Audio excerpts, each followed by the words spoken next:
This is probably going to be your first look of some pretty cool things I've been trying out for a while now, and I can finally talk about them, so I'm really excited about it. This is the Galaxy Z Fold 7 and the Z Flip 7, and these are my first impressions of these good-looking devices. I'm excited I can talk about it now. So let's dive into it. I'm Desi. These are the Galaxy Z Fold 7 and the Z Flip 7, my first impressions.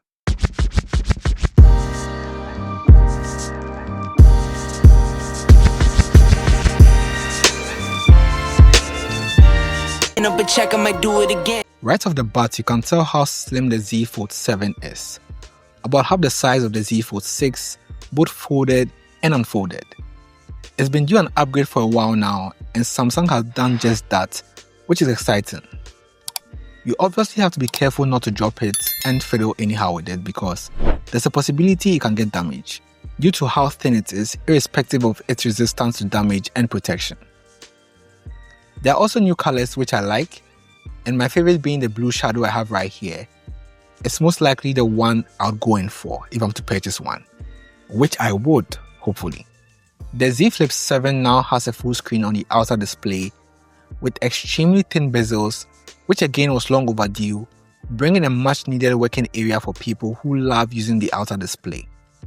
It's something I used a lot from the Z Flip 5 to the Z Flip 6, and I barely opened my device to pick phone calls, and even installing Good Lock allowed me to have access to my entire apps such as WhatsApp, Instagram, right in the cover screen, which was really cool and got people excited and got people interested in the device itself. Hopefully Good Lock doesn't prevent me from doing this on the Z Flip 7 because apps will look much better on this than it looked on the Z Flip 5 or the Z Flip 6. It also rocks this new bold color, subtle improvements to its design and build, with a steadier flex hinge and overall thinness with enhanced armor aluminum protection. So quick run on the Z Fold 7. There are still 3 rear cameras at the back, a steadier hinge, even thinner bezels on the inner and outer displays, and they all have their own cameras as well, with improvements and upgrades.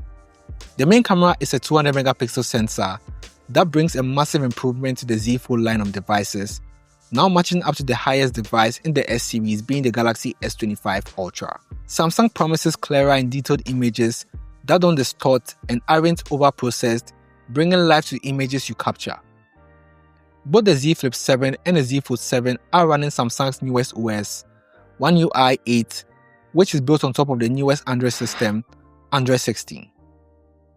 I'll get into a full detailed review, but for now I think these devices look great. It's exciting seeing Samsung bring a change to the Z Fold 7, making it even thinner, and it's glad to see that Samsung has actually listened to people's opinions and made the changes people requested for. If you enjoyed this video, do leave a like as well as consider subscribing to my channel.